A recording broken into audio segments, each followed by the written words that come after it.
Amen. Help me say thank you again to the Christ Universal Temple Ensemble. Our temple musicians.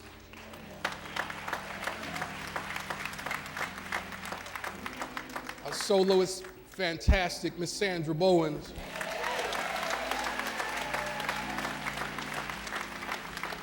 Conducted by Mr. Martin Woods. Directed by Mr. Monte Filon. The Christ Universal Temple Ensemble.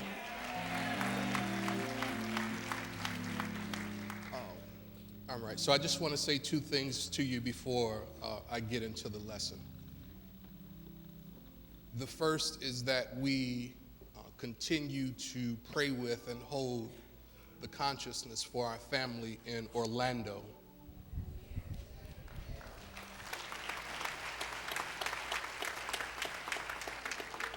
As students of truth, we know that God is omnipresent. We know that God is omnipotent, and we know that God is omniscient. We stand with them knowing that God is the answer. The second thing I want to say to you is on not a personal note, but I want you to know what's happening with your church first. So the Reverend Dr. Johnny Coleman is not only the founder of Christ Universal Temple and UFBL, but she is obviously our teacher and our spiritual mother. Is that right? Yeah, that's worthy.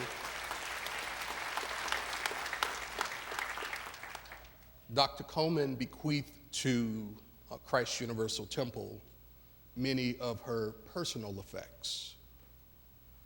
And beginning the week of July 24th, for those of you who desire to, you will have an opportunity to secure a memento of something that belonged to Dr. Coleman. So on beginning Sunday, July 24th, the members and friends of Christ Universal Temple, along with members of UFBL who will be here, will have an opportunity to, as I said, secure a memento if you desire. So just keep your ears open for more information, and we'll make sure that we do what is ours to do. Is that all right? You sure? Then make me know it.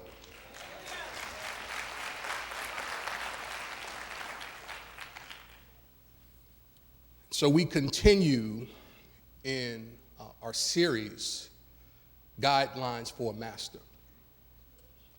And today our topic is personality and individuality.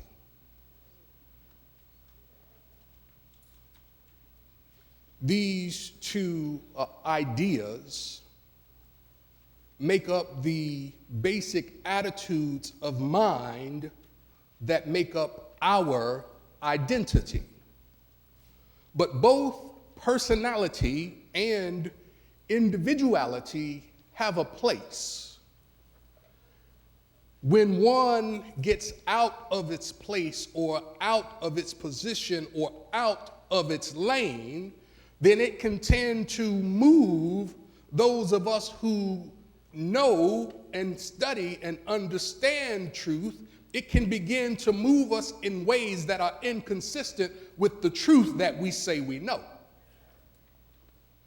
The word personality, as used by metaphysicians, according to your insert, the word personality as used by metaphysicians is contrasted with the word individuality. Is that right?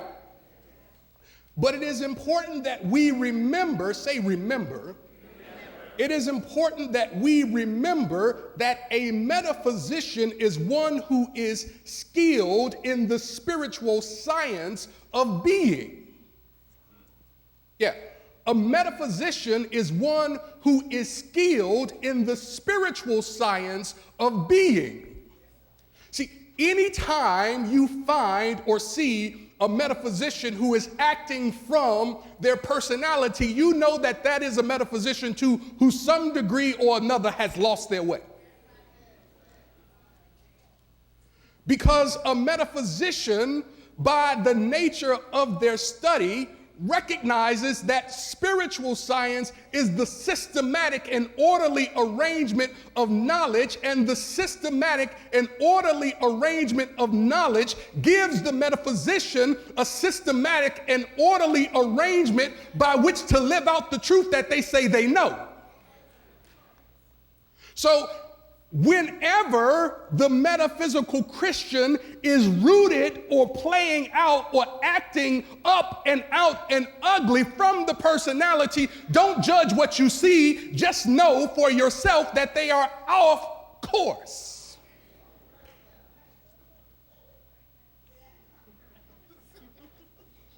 Because the metaphysician is one who is skilled. Now, if you have skill, that means you have the aptitude and the wherewithal and the ability to do a particular thing a particular way. Right? See, those of us who are skilled don't necessarily have to guess at how to do it. Those of us who are skilled recognize, particularly those of us who are skilled in the science of being, we recognize what being is. Oh, yeah. Being, good people, is a synonym for, say it loud. Being is a synonym for God. So if the metaphysician is one who is skilled in the spiritual science of being, the metaphysician then is one who is skilled in the spiritual science of the understanding of God and how God looks when God shows up. Are you still with me?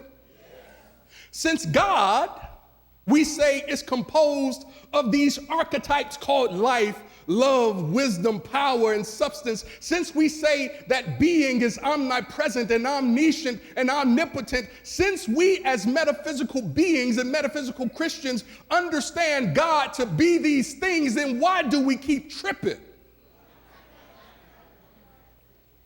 We find ourselves tripping because not only do we have an individuality, but we have a personality. How many of you know that your personality will make you trip? Your personality will have you acting like a stone cold fool. When you get in the role, say in the role. See, what we have to remember is that whenever the metaphysical Christian is acting out of their personality, what they have decided to do is play a role. I was looking at training day the other day.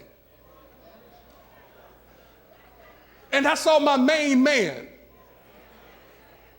Denzel Washington. And if you have seen the behind the scene Denzel Washington, if you are familiar with the Denzel Washington who is a student of truth, you can forget that Denzel Washington knows anything if you start to believe the role of, what was his name? Alonzo. Because Alonzo was a fool. Alonzo say, King Kong. My cousin told me this. I didn't watch the whole thing. My cousin told me about it. My cousin said that Alonzo said, King Kong ain't got no thing on me. My cousin said that Alonzo said, I'ma burn this here thing down. My cousin said that Alonzo started talking all kinds of nonsense because Alonzo was playing a role. And whenever we find ourselves misguided about who we are and what we are and whose we are, we start to fall into the oh so comfortable role of the personality. And when we start to play out the role in our personality, we start walking around talking about King Kong. Ain't got nothing on me. Pelican Bay. Those are real aficionados who caught that. Y'all be playing basketball in Pelican Bay. But personality is the attitude of mind that has distorted our true uniqueness, and it has put us into a sense of separateness. Oh, that's good.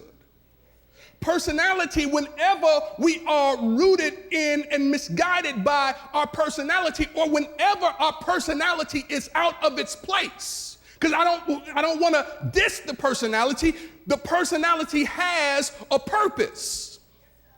But we must be sure to keep the personality in its place. In its rightful place, the personality is a beautiful thing. See, in its rightful place, according to your diagram in your handout, turn there with me quickly. According to the diagram, you see the consciousness on the left side, is that right? And the face there, or the mask, is considered to be the persona or the personality.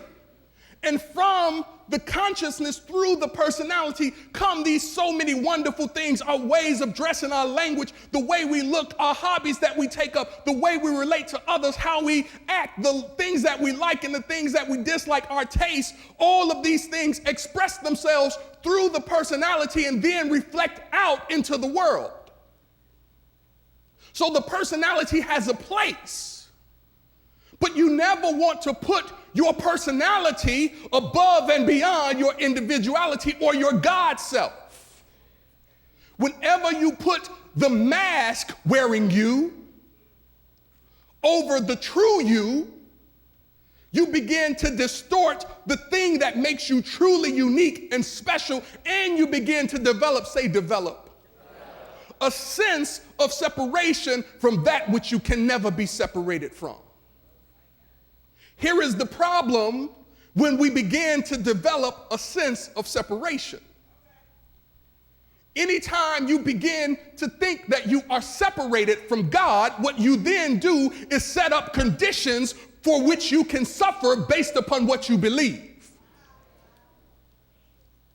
And so we suffer, we go through difficulty, we encounter pain, we have trauma because we are setting up pockets of separation in our soul.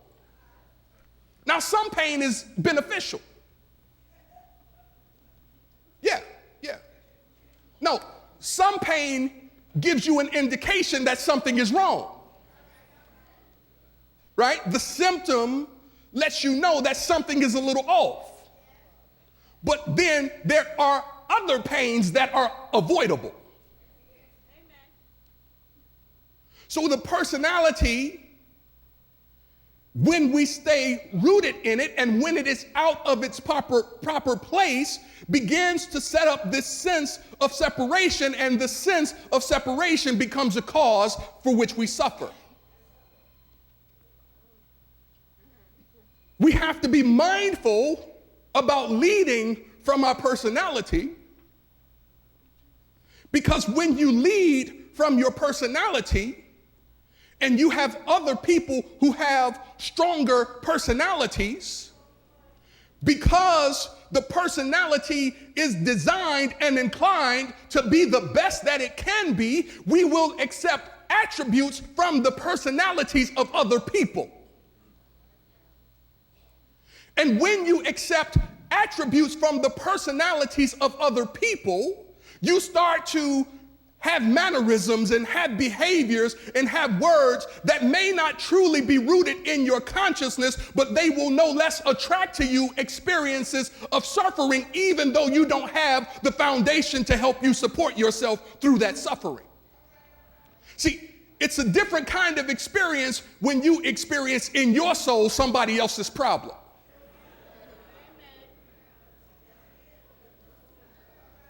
It's a different kind of thing. It's a different kind of thing when you carry the burden that's not yours. See, that's why I like how the scripture says it, the government is upon his shoulders.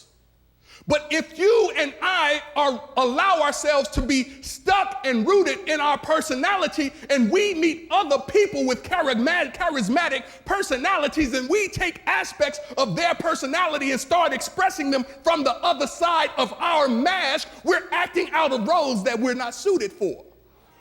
See, you're not even supposed to have that part. You didn't even read for that part. Right? Actors and actresses read for a particular part. They get the script. Oh my goodness. They get the script. It's a heck of a thing to be acting out a storyline that you don't even have the script for. You got beef with somebody that somebody else has beef with, and you don't know the background story about why they had beef. You didn't get the script.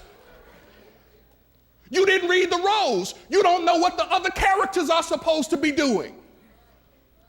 Because all you're doing is acting from a personality or from a false sense of self that does not really truly belong to you. It's important to understand how powerful you are.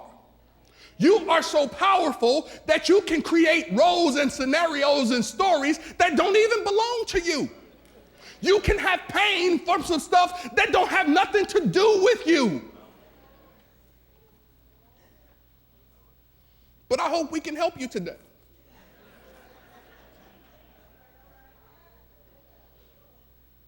Your bulletin says, your insert says that personality is the sum total of the characteristics that we have personalized as distinct of ourselves and independent of others or of divine principle. Man.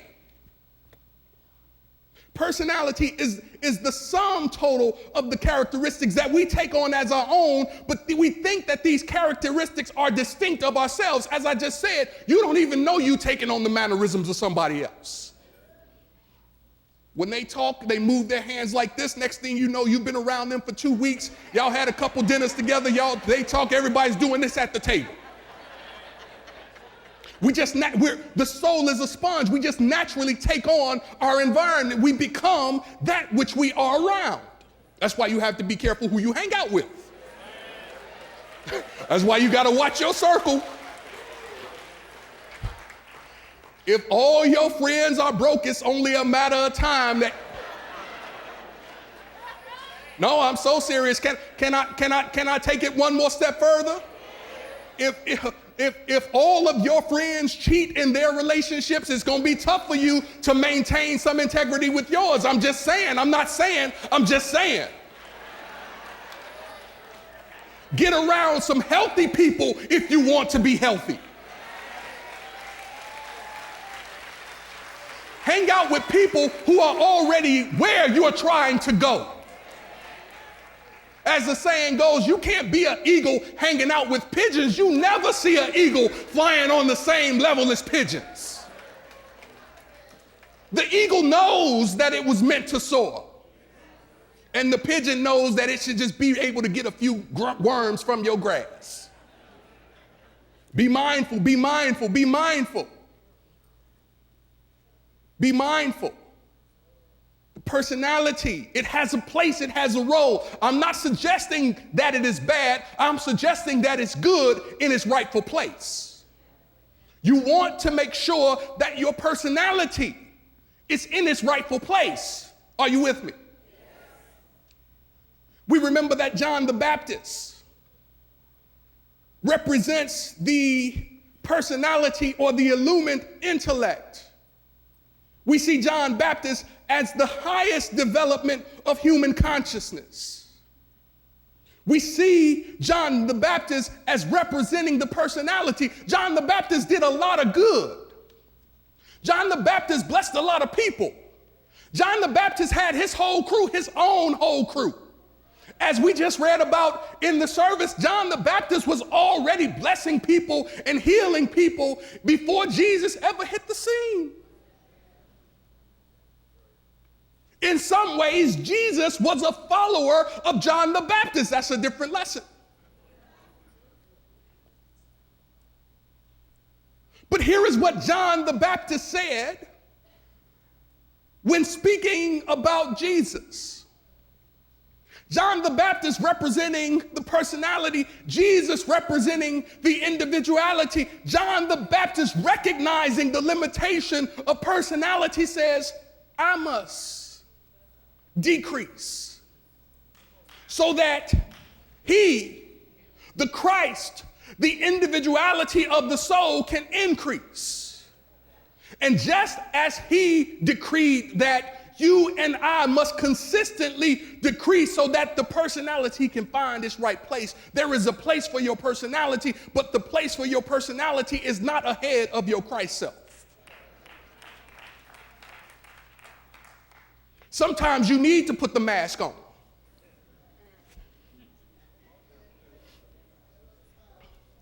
Sometimes you need to switch the game up, switch the frame up.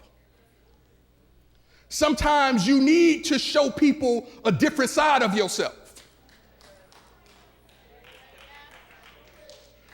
Sometimes you need to help people understand you ain't nice as you appear to be.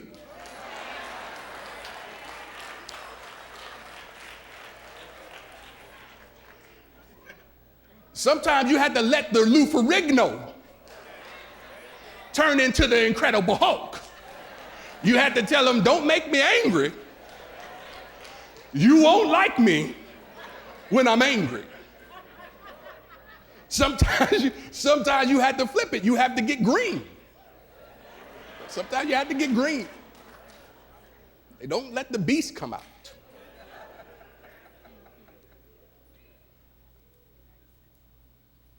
The personality, our bulletin says, is the unreal, the mortal, the part of us that is governed by what?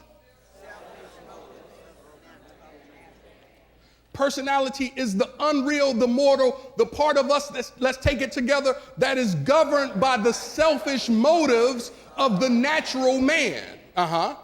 Personality is what we seem to be when we think through our three-dimensional consciousness.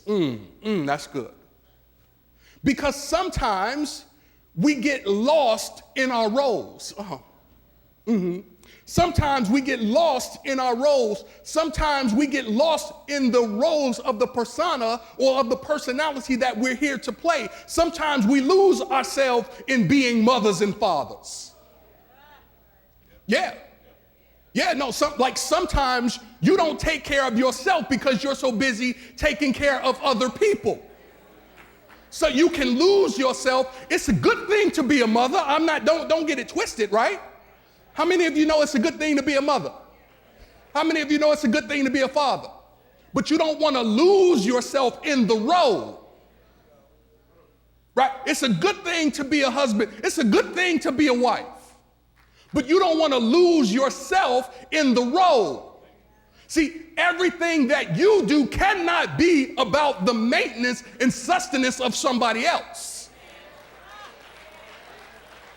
You don't want to lose yourself in the role. When you become discouraged, when you become embarrassed, when you start to get guilty, remember that in that moment you're only playing a role. Some of us are walking around with guilt that's 25 years old. We have become accustomed to playing the guilty role.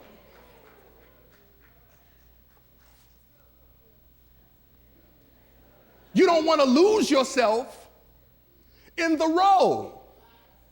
It's only a role because you are really, truly an individuality or individual expression of the Most High God. That's not a role, that's the truth. So you don't want to lose yourself in the roles that you play. When you lose yourself in the role, you do understand that your personality is now playing itself out of position. Off the square, there you go.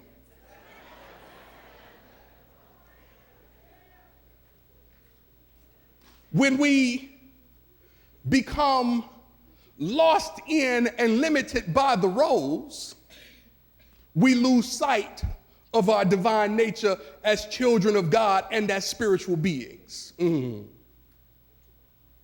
when we lose sight of ourselves as children of God and as spiritual beings, we then also open ourselves to forget that we have authority and dominion over the way that we think and the way that we feel.